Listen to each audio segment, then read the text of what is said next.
Madame la Présidente, chère Alice de Maximi, Mesdames et Messieurs, l'histoire de la santé publique et des avancées médicales est indissociable de celle des grandes figures féminines qui ont jalonné ces progrès. Madeleine Brès, la première femme à accéder aux études de médecine en France en 1868, Florence Nightingale, pionnière des soins infirmiers modernes, Marie Curie, à qui nous devons la radiothérapie.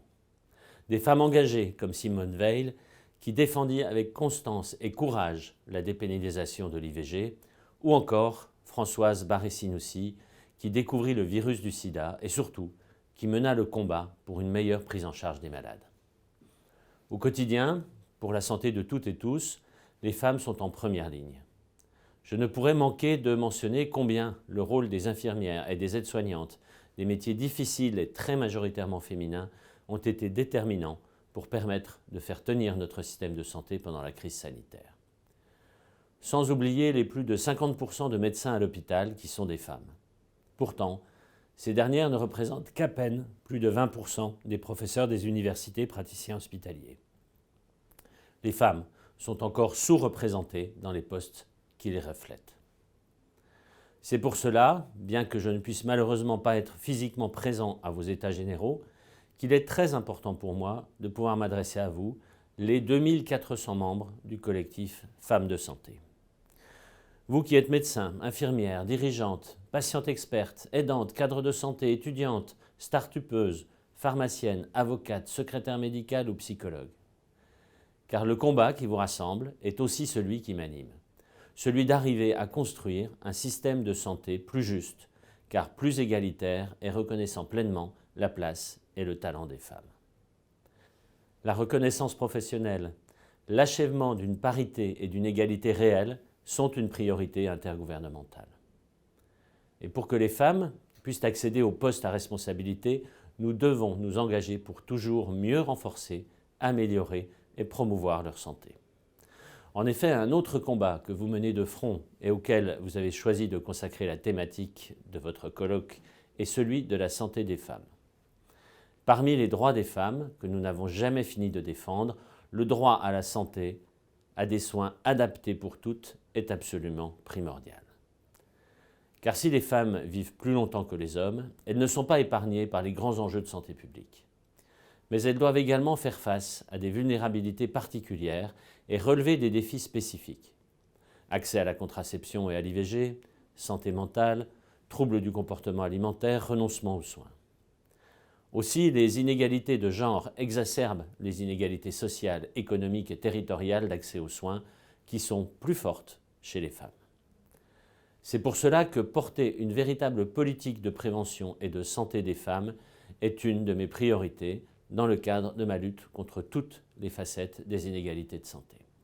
Un pan important de la santé des femmes est celui des droits reproductifs. Alors que ceux-ci sont menacés dans le monde, le gouvernement et tout particulièrement le ministre de la Santé s'est toujours engagé en faveur de l'accès à une contraception adaptée, à la contraception d'urgence et à l'IVG dans de bonnes conditions pour toutes les femmes qui décident d'y avoir recours.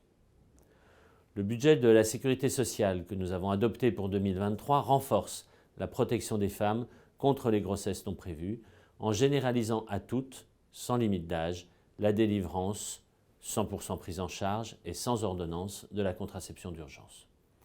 Je suis fier de ce nouveau progrès concret. Le délai légal d'IVG a été porté l'an passé de 12 à 14 semaines. Mais pour que ce droit soit effectif, il faut qu'il soit accessible. C'est pour cela que nous avons lancé une expérimentation qui permet aux sages-femmes de pratiquer des IVG instrumentales.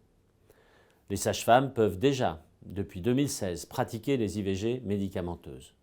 Ce nouvel élargissement de compétences renforce très concrètement le droit à l'IVG pour toutes, alors même que nous travaillons à son inscription dans la Constitution. La prévention et le dépistage sont aussi des briques essentielles à l'amélioration et la promotion de la santé des femmes. Je vous redis notamment mon intention d'accroître la vaccination contre les infections à papillomavirus humain.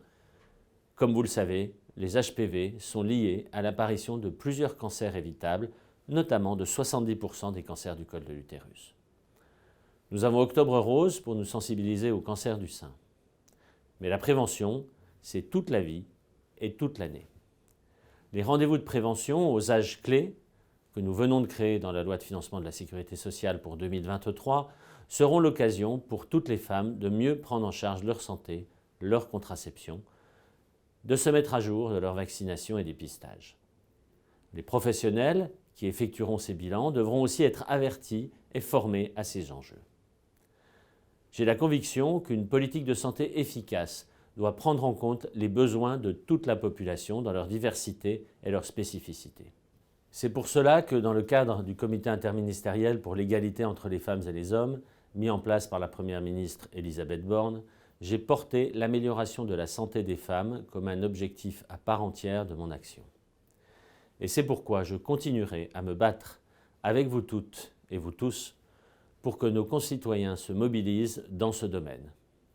Mobilisons-nous contre l'endométriose, mobilisons-nous pour sensibiliser nos concitoyens et concitoyennes aux risques cardiovasculaires spécifiques des femmes, mobilisons-nous encore pour la santé mentale à toutes les étapes de la vie d'une femme. Mesdames, mais aussi messieurs qui soutenez le collectif, je veux vous redire mon admiration pour ce que vous accomplissez au quotidien. Pour concrétiser les ambitions fortes que nous avons pour la santé des femmes et pour la place des femmes dans la santé, je sais pouvoir bénéficier de votre expérience et de votre engagement qui sont précieux. Vous pourrez, en échange, compter sur mon entier soutien. Je vous remercie et vous souhaite d'excellents états généraux.